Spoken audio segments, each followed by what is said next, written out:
Mr. Holness. Thank you, Mr. Speaker.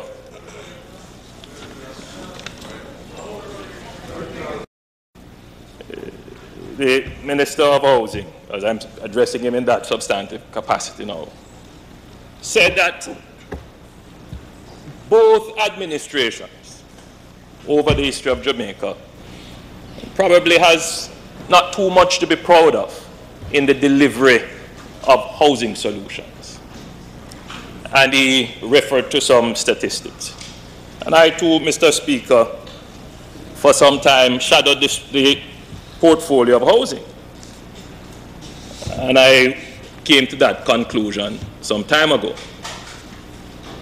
But then the current Minister of Finance pointed out a statement that was made by a former Minister of Housing and Environment, that the country as a whole, the economy of the country, does not have the capacity to either produce housing solutions or to absorb them at a rate fast enough to utilize the savings of the NHT.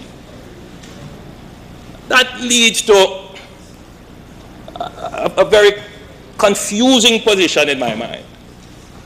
You see, when Michael Manley established the NHT, and I went back to just read some of his words. You know, he's a...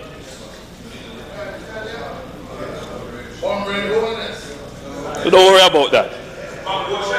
I got good schooling on both sides of the thinking. So I have a very good appreciation of the intention.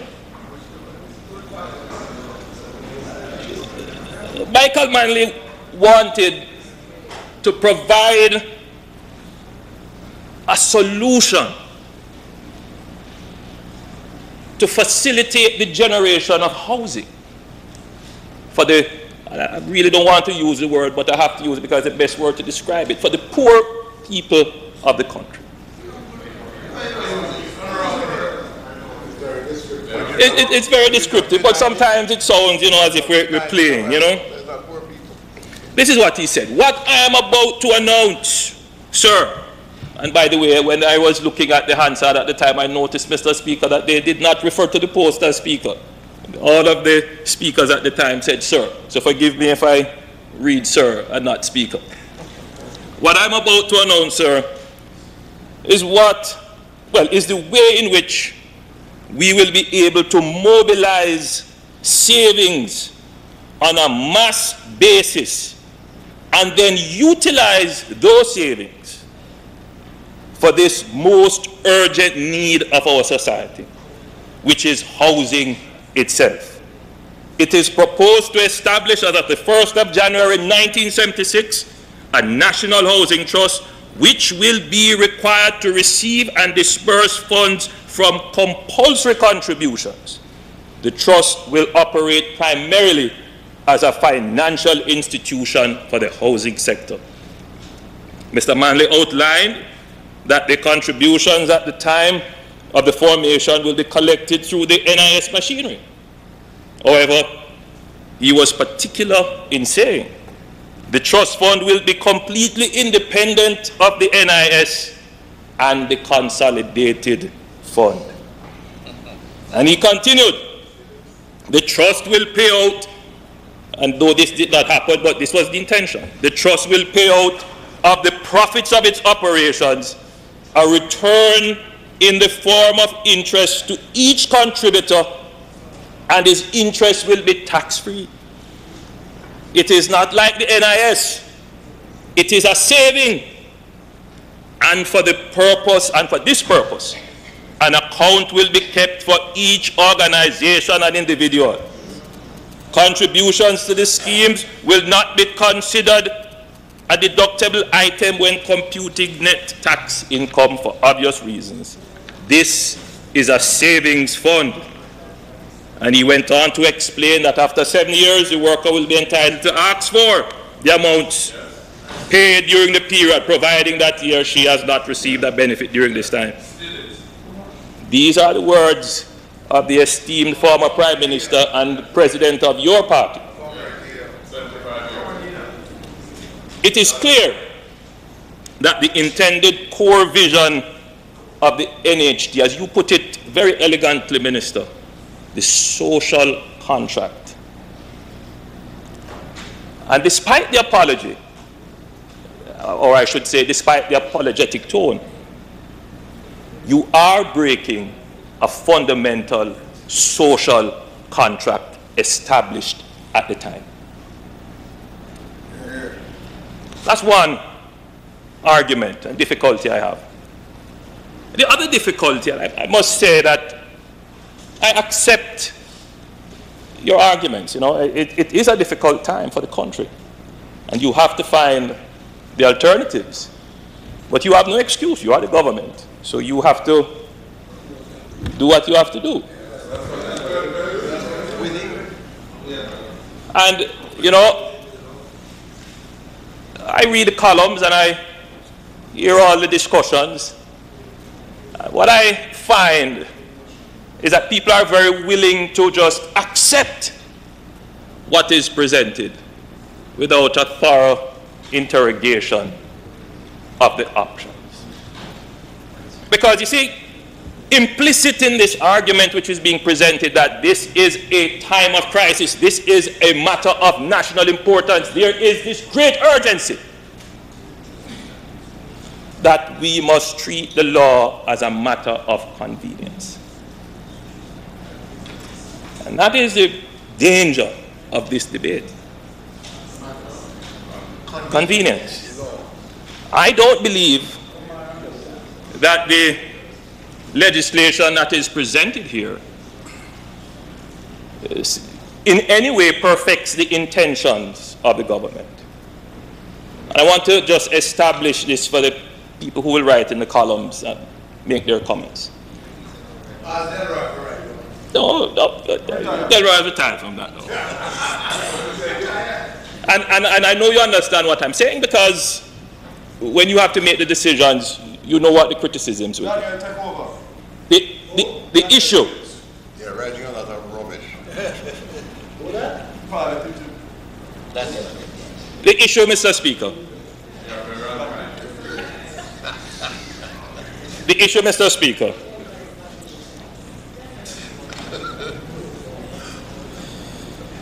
is that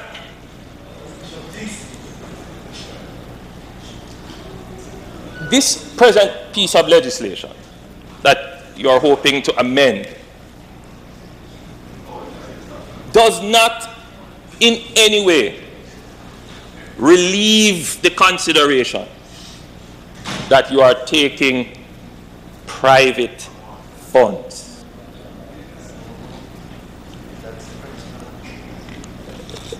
Listen, the only word that can describe government taking private funds without the consent of the persons giving it or of the persons who own it is expropriation. That's what it amounts to. You know, it wasn't any mistaken language when Michael Manley said it is the financial institution of the housing sector. Because effectively, this is where poor people would put their money, save it with that institution to get housing. Technically now, it is akin to you putting your money in the bank and the government going to the bank and say, give me the money. You want a better analogy? You want a better analogy? Here's a better analogy. It is akin. You don't know what you're talking about.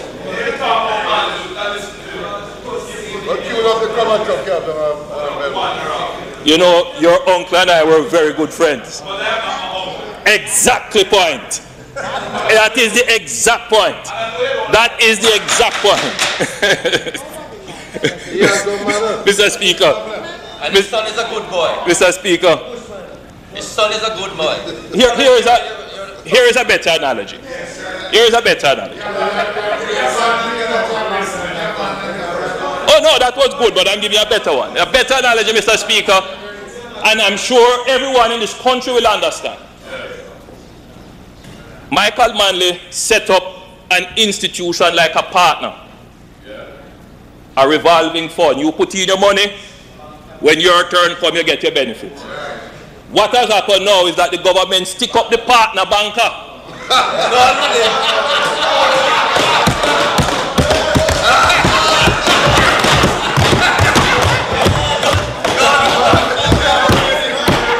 You like that one?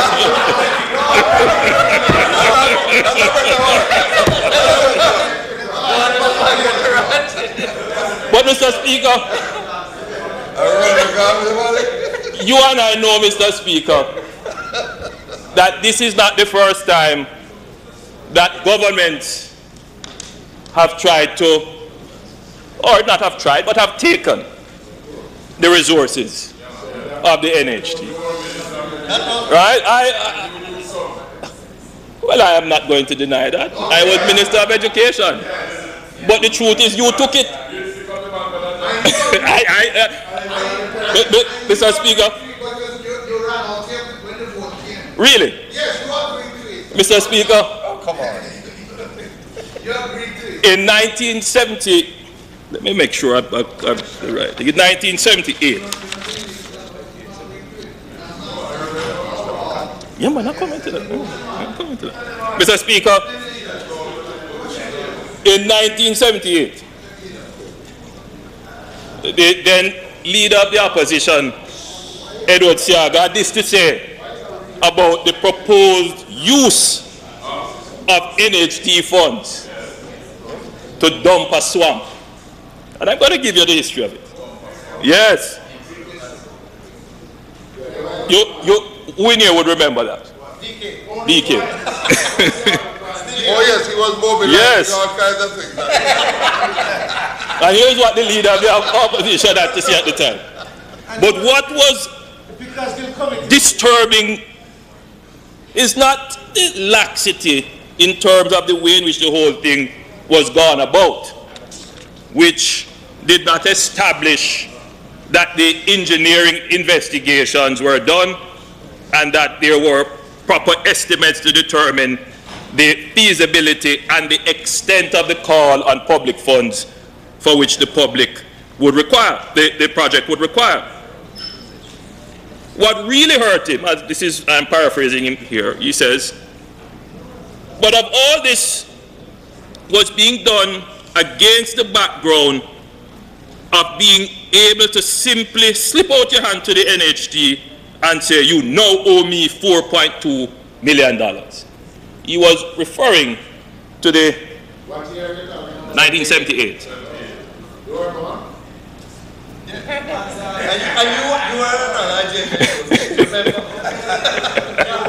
You know, I'm glad you raised that issue. You know why?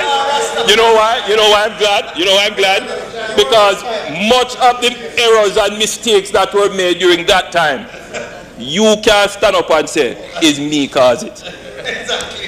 Which is a common thing of this government to say is blame somebody else. But nobody can blame me. But anyway, let's get back to the point. Let's get back to the point. Hold on, man. let me make the point. Here's what the leader of the opposition said. Mr. Speaker, I am advised by the government that the National Housing Trust is financing this project, and I think it must come as a great source of alarm to everybody who is contributing to the National Housing Trust that the National Housing Trust funds of this magnitude are being poured into a swamp. Because that is exactly what it is, being poured into a swamp. And DK was doing that? That was never envisaged as part of the National Housing Trust when it was originally set up. It was envisaged that they would finance housing schemes, some public, some private, but it was not envisaged that it would be financing the dumping of a swamp, especially in an area which the survey work was not done. The whole river talk. Yes. He continued. If they are utilizing the contributions of individual contributors and corporations in such a manner that that is really careless and in fact is not within the terms of reference of that organization at all, it is scandalous. Absolutely. Again, Mr. Speaker, we are confronted with another emergency. Taking $5 billion for education. And at that time,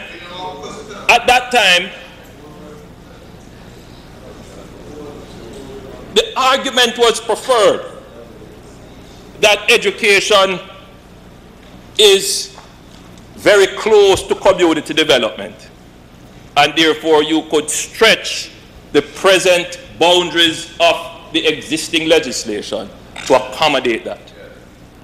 Nevertheless, the government saw the reason and came with a bill to expand the boundaries of the NHD to accommodate the $5 billion. We now have another crisis, emergency. You know, I'm not going to be mean-spirited on the matter. The country is in a crisis. That's the case. So, the challenge now is, how do we fund the 7.5% primary surplus? And, you know, when we talk in these highfalutin way, the country may not understand 7.5% primary surplus really means, well, it may sound low, but it really means very little to even persons inside this august body. Why don't you like Luther? But the real importance of it is that the government has to not just project, but show in a credible way to the multilaterals that they are raising enough revenues to meet a higher level of debt repayment and to establish that they will need to borrow less. That's the real importance of that bit of indicator. So I want to go back to where you started, Minister, which is economic policy. And you alluded to it, economic policy. We must find this amount of revenues so that we can show the multilaterals we are serious about reducing our dependency on debt, and we are pursuing a program of not just fiscal consolidation, but proper fiscal management of the economy. And it requires the raising of taxes,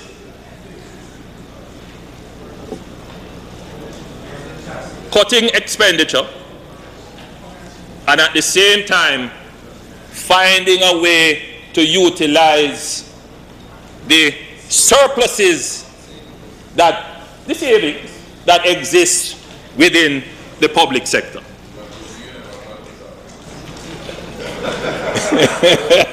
I know you don't like to hear what I'm saying, but these are things that have to be said.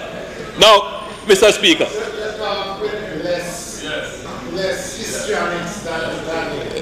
Mr. Speaker, the challenge now is, how do we get around the legal barriers that prevent the government to use a term that was used before to place their fingers on the funds of the NHD. And so we are here now debating this piece of legislation. But hold on. But I want the minister to understand that we object to the manner in which it was done. We feel it is a breach of the constitutional right to property. It is almost, well, it is expropriation. But we are not convinced, Minister, that taking this money from the NHD will actually yield the results that you want, which is to reduce, the result is not, the target is not the debt, is not the 7.5%. That's the short term. The real target is to reduce your debt to GDP ratio. That's the real target. A target at which the government and opposition are at one. We believe that this needs to be done. Our debt is unsustainable. Unsustainable. But I'm not convinced that the present economic strategy will result in a sustainable reduction of our debt. Well, our debt for one, but I am almost certain that it will not result in the long term in the reduction of our debt to GDP ratio. And I'll tell you why. Now hold on.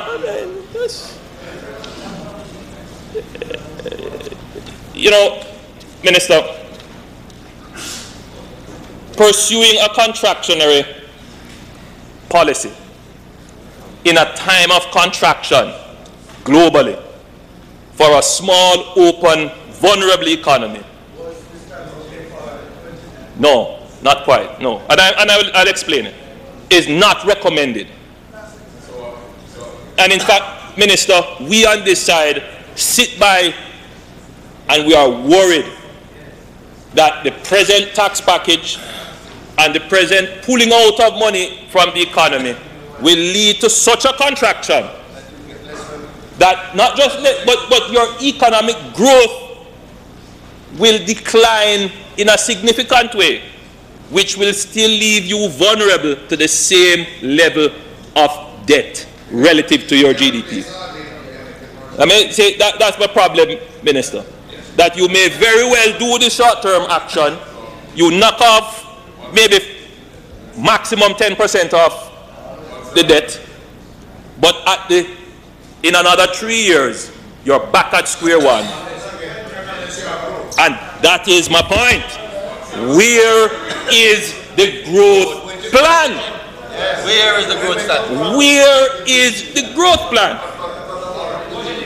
Well, no, but it is important because that is what the minister is saying, that in order for us to get to that, you want us to put that off a little bit then? all right, good, all right. Yeah, good advice. Let me keep it for the budget presentation. Let me keep it for the budget presentation.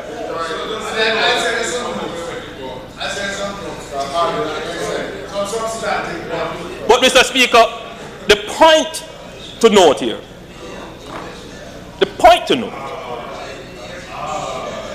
is that was there another option that we could have used the NHT funds for that would be within the ambit of its present law and that would yield results? Listen up. The former Minister of Finance alluded to using the NHT funds for a stimulus. Let me for a stimulus.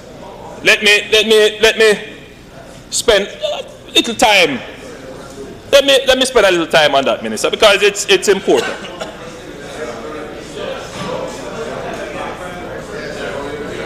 Yeah, that's what I'm saying. I'm spending a little time to explain it. No, but what do you mean? So you put frowning up your face, man. The man talk, man. You're frowning up your face, and then going back and read. You don't even listen. Mr. Speaker, if you will give me some protection.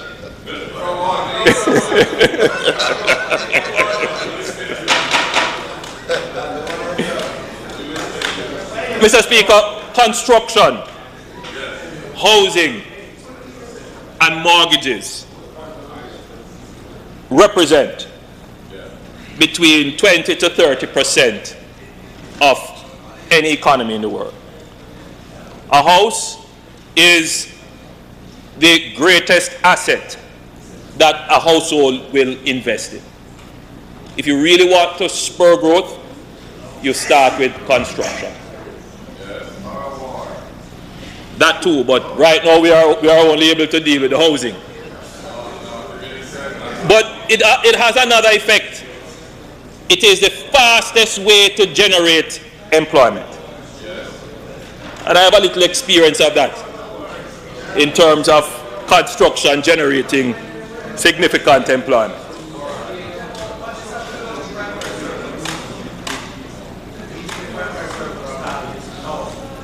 Mr. Speaker, the question must therefore be asked, going back to where the former Minister of Finance started. If the NHT has all this surplus, and I'm not convinced that the NHT has a lot of surplus. They have some amount of reserves, but the surplus that they generate year to year fluctuates. And this is something that I'm going to deal with after. But if the NHT has all this surplus, why it is then that we are not producing housing? It must be that the NHT is not doing what it is supposed to be doing.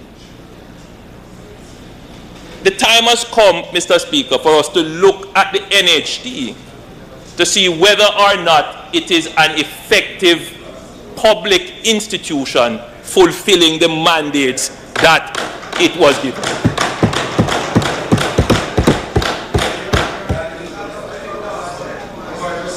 Yes, and I am saying to you that we agreed with that. But I give you, no, but hold on. Mr. Speaker, in 2005, I made a presentation to this House. It's not, no, I won't bother. It's an extensive speech, it's answered. But I made a presentation in the House regarding how we could unleash the great power that is in the NHT by turning that institution into the foundations of a secondary mortgage market. You see, the solution is not that the NHT must build more houses. The solution is not that the NHT must give more mortgages. The solution is that the NHT must become what is called in economic terms a market maker. There are serious structural inefficiencies and gaps in our housing and construction industry and market. And the NHT's funds could be used to create the markets and to help to close some of the gaps. There's one gap that they can't close. That's the inefficiency gap. That is a regulatory deficiency, and the government really has to move very swiftly for getting quicker approvals, remove the bureaucracy.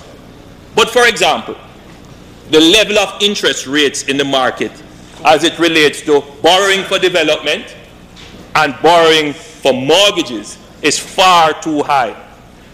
So the gap that you speak of, which is the execution gap and the capacity issue, is that there is, yes, almost 500,000 new housing solutions being demanded.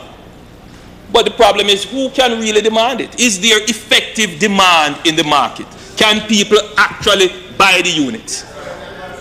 And what the NHT must do is help to effect the demand. Well, the structure of our mortgage markets is such that most of the mortgages come through the commercial sector, which rely on depositors' funds. Depositors' funds must get a competitive market rate. And if the market rate that they deposit in, whether it is a bank or a building society, if that is high, mortgage rates will be high. The NHT funds are not interest-bearing. And therefore, what the NHT should be doing is, instead of tying up its money in LRS and long-term instruments, it should use that money to buy back the mortgages from the building societies, thereby bringing down the rates and making money available for cheaper mortgages. Mr. Holness, the member's time for speaking has expired. Speaker, I therefore ask for the House to allow for the Leader of the Opposition to complete sufficient time to complete his presentation. The question is that the Leader of the Opposition be allowed to complete his presentation. Those in favor? Aye. Thank you, Mr. Speaker. Thank you, members. Midnight, man. You know, Mr. Speaker, this subject is so fascinating. Roger,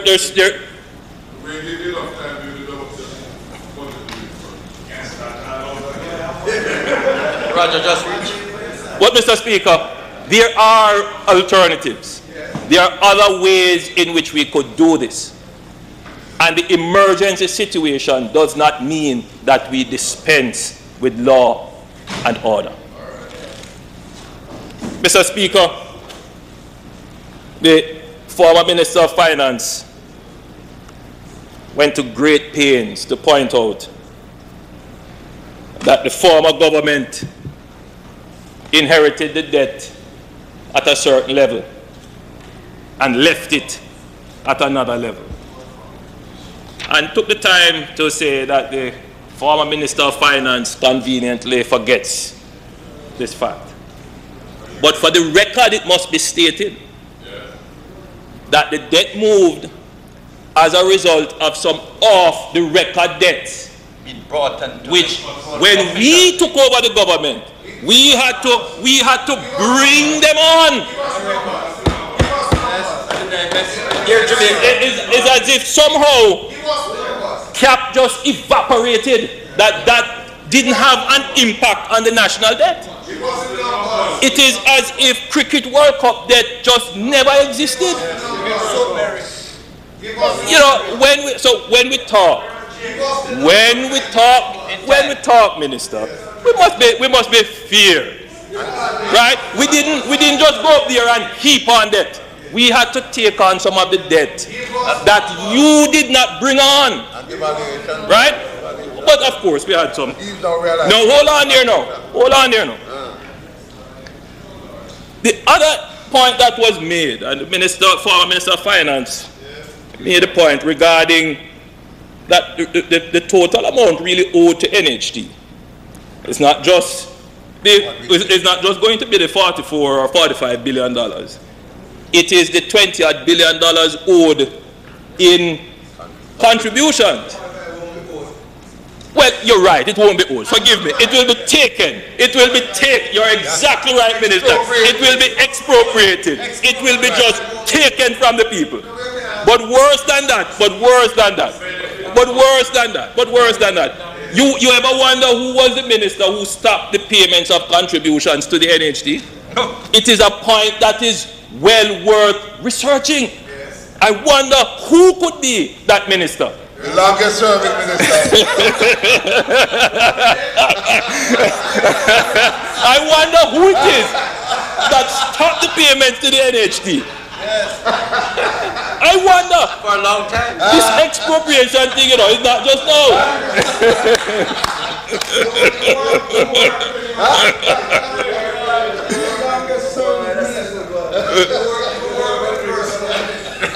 Mr. Speaker, I want to close. I thoroughly enjoyed the presentation both of you made and enjoyed having the discussion. And I hope that we will get to have more discussions that is important for policy. But I want to close by saying to you, Minister, we would want you to seriously consider doing two things. One is an actuarial study on the financial feasibility of the NHT after taking $45 billion. And I'm recommending it to you highly because it is not merely a matter of taking reserves.